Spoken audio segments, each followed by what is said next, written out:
ये जो संजीव मुखिया है, जो कि प्रमुख सरगना रहा है नीट में भी और सीएसपीसी में भी और बीपीएससी में भी,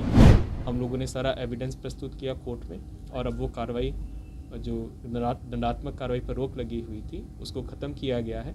और वारंट और कुर्की की कार्रवाई के लिए हम लोगों ने प्रार्थना की। जो हाल फिलहाल 2022 से बड़े बड़े परीक्षा लीक के मामले हुए, बीपीएससी का पीटी परीक्षा का हुआ था, उसके बाद फिर केंद्रीय चयन सिपाही भर्ती परिषद का परीक्षा लीक हुआ, BPSC TRE teacher recruitment examination का हुआ, नीट का भी प्रारंभिक इन्वेस्टिगेशन आर्थिक अपराध इकाई के द्वारा किया गया और अब सीएचओ का जो ऑनलाइन परीक्षा लीक मामला हुआ है। इन सभी मामलों में समेकित रूप से कार्रवाई करते हुए हम लोगों ने एक बहुत ही व्यापक डेटाबेस बनाया है। इस डेटाबेस में लगभग 170 लोगों का अभी हम लोगों के पास प्रोफाइलिंग हुआ है और इसमें बिहार राज्य के अतिरिक्त हम लोगों का लगातार संपर्क रहा है उत्तर प्रदेश के साथ, झारखंड के साथ, हरियाणा के साथ, और जब नीट का पेपर लीक हुआ था तो गुजरात और महाराष्ट्र से भी वहाँ से टीम्स आई थी। तो हम लोगों के पास एक समेकित डेटाबेस बना है ऐसे गिरोहों का जो कि बिहार राज्य में भी कार्यरत हैं और अन्यत्र भी कार्यरत हैं, और इस लोग आपस में परस्पर सहयोग भी करते हैं। उनका प्रोफाइलिंग करके हर बारी जब भी कोई भी परीक्षा होती है तो हम लोग इसके संबंध में अलर्ट्स भी जारी करते हैं। इसके अलावा जो साइबर पेट्रोलिंग है, क्योंकि आप सभी जानते हैं कि ज़्यादातर जो अभ्यर्थी हैं, जो स्टूडेंट्स हैं, उनसे पैसा लेने के लिए, उनको इन ग्रुप्स के साथ जोड़ने के लिए ज़्यादातर साइबर स्पेस का इस्तेमाल होता है। तो हम लोगों का एक 24x7 घंटे कार्यरत है समर्पित इकाई है जो कि सोशल मीडिया पेट्रोलिंग के अतिरिक्त ऐसे मामलों की साइबर पेट्रोलिंग भी करता है और सूचनाओं और असूचनाओं का संकलन करता है। उसके बाद ये जो गिरोह हैं, इनके जो प्रमुख सरगना हैं, इनको आर्थिक रूप से चोट पहुंचाने के लिए भी हम लोगों ने कार्रवाई किया है। अभी जैसे आप अवगत होंगे, जो संजीव मुखिया है, जो कि प्रमुख सरगना रहा है नीट में भी और सीएसपीसी में भी और बीपीएससी में भी, उसके ऊपर डीए का केस किया गया है। और उसी डीए की केस की वजह से जो लगभग 6 महीने से उसके ऊपर नो कोर्सिव स्टेप लगा हुआ था, दंडात्मक कार्रवाई पर रोक लगी हुई थी, हम लोगों ने सारा एविडेंस प्रस्तुत किया कोर्ट में और अब वो कार्रवाई जो दंडात्मक कार्रवाई पर रोक लगी हुई थी उसको ख़त्म किया गया है और वारंट और कुर्की की कार्रवाई के लिए हम लोगों ने प्रार्थना की है कोर्ट से। इसके अलावा रंजीत कुमार रजक, जो पहले परीक्षा के मामलों में संलिप्त रहे हैं और वो भी एक सरगना रहे हैं इस प्रकार के लीक के मामलों में, उनके ऊपर भी डीए का केस काफ़ी आगे तक बढ़ गया है और थोड़ी देर में हम लोग उसको भी प्रोसिक्यूशन सैंक्शन प्राप्त करके चार्जशीट करेंगे। इस तरह के अन्य, पहले तो इसको हम लोगों ने 2 कैटेगरीज में बांटा है, लोक सेवक और गैर लोक सेवक। लोक सेवकों की कैटेगरी में जो सरकारी कर्मी शामिल हैं उनके ऊपर पीसीएफ का केस करेंगे। और फिर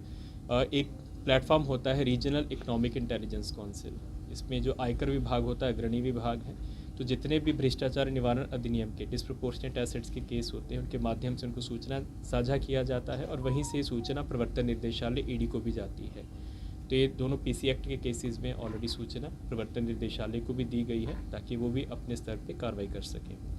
जो गैर सरकारी सेवकों के मामले हैं, जिसमें जो संगठित गिरोह के बाकी सदस्य हैं, जैसे मैंने आपको बताया कि जो नया अधिनियम लागू हुआ है उसमें उनकी चल और अचल संपत्ति को फोरफीट करने का प्रावधान है। उसको लेकर उनका इन्वेस्टिगेशन, वित्तीय अनुसंधान किया जा रहा है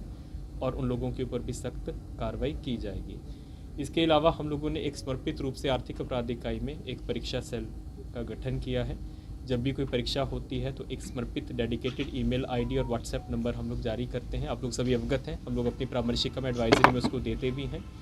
और उसके माध्यम से काफ़ी सूचनाएं और असूचनाओं का हम लोग संकलन करते हैं और उसके ऊपर हम लोग प्रोसेसिंग करके कार्रवाई भी करते हैं।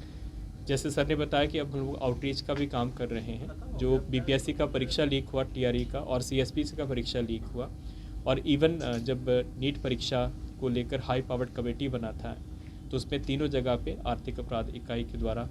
परामर्शिका मांगी गई थी। वहाँ पे जाके हम लोगों ने बैठकें भी की और कुछ सुधारात्मक सुझाव भी दिए थे, जिसके कारण बीपीएससी और सीएसपीसी का सफलतापूर्वक दोबारा परीक्षा लिया गया है, जिसमें किसी प्रकार का कोई आरोप लीक को लेकर नहीं आया है। अभी जो ऑनलाइन परीक्षा लीक हुई है इसको भी लेकर हम लोगों ने अपने अनुसंधान में पाया है कि कहाँ कहाँ पे लूप होल्स थे, कहाँ कहाँ पर खामियाँ थी, उसको लेकर एक हम लोग सुधारात्मक सुझाव प्रतिवेदन, एक एडवाइजरी परामर्शिका बना रहे हैं और जल्दी ही इसको सभी जो संबंधित एजेंसियां हैं जो इस प्रकार की ऑनलाइन परीक्षाएं कंप्यूटर बेस्ड टेस्ट लेती हैं उनके साथ हम लोग उनको साझा करेंगे। धन्यवाद। जानकारी की शायद वो लीक का मामला नहीं था, उसमें काफ़ी स्कॉलर्स का मामला था, इम्पर्सोनेशन का मामला था। 37 से 38 लोग उसमें जेल गए हैं,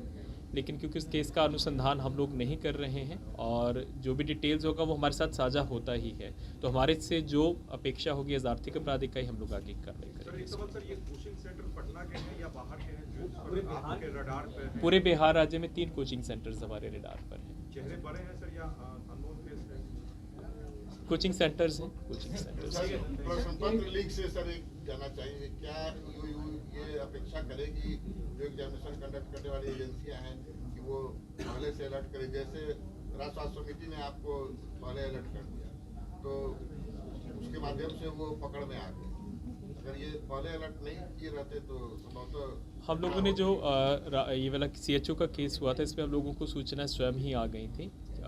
और हम लोगों को, जैसे अभी आपने देखा भी होगा कि कोई भी एग्ज़ाम हो रहा है, हम लोगों ने एक नई प्रथा शुरू की है जिसमें एक एडवाइजरी हम लोग परामर्शिका जारी करते हैं, जिसका हम लोग एक विज्ञप्ति भी देते हैं प्रेस के माध्यम से, ताकि जो अभ्यर्थी हैं, अभिभावक, उनको पता चल जाए कि उनके पास कोई भी इस तरह की सूचना है। क्योंकि इसका एक बहुत बड़ा आयाम ये है, क्योंकि अब लोगों को मालूम है कि इस तरह की परीक्षा से पहले बहुत से ऐसे गिरोह भी एक्टिवेट हो जाते हैं जो कि सिंपल फर्जीवाड़ा करते हैं, धोखाधड़ी के नाम पे स्टूडेंट्स को कांटेक्ट करना शुरू कर देते हैं कि हमारे पास एग्ज़ाम आ गया है, आप हम लोगों को पैसा देना शुरू कीजिए। तो उसमें भी उन बहुत से ऐसे अभ्यर्थी हैं, उनके अभिभावक हैं जो इस ठगी का शिकार हो रहे हैं। तो ये परामर्शिका हम लोग अमूमन 4 से 5 दिन पहले हम लोग करते हैं और उसके बाद काफ़ी सूचनाएं हम लोगों को आती भी हैं। तो ये हम लोगों ने एक मानक संचालन प्रक्रिया बना लिया है। गोल, जहां 27 वर्षों के सफर में 17,000 से भी अधिक छात्रों ने डॉक्टर एवं इंजीनियर बनकर भरे सफलता की ऊंची उड़ान, जहां साधारण छात्र भी झारखंड टॉपर्स बनकर बना रहे इतिहास। दूरदर्शी शिक्षाविद श्री विपिन सिंह के मार्गदर्शन में मेडिकल एवं इंजीनियरिंग के लाखों छात्रों के लिए आशा की किरण के रूप में गोल नेशंस लीडिंग इंस्टीट्यूट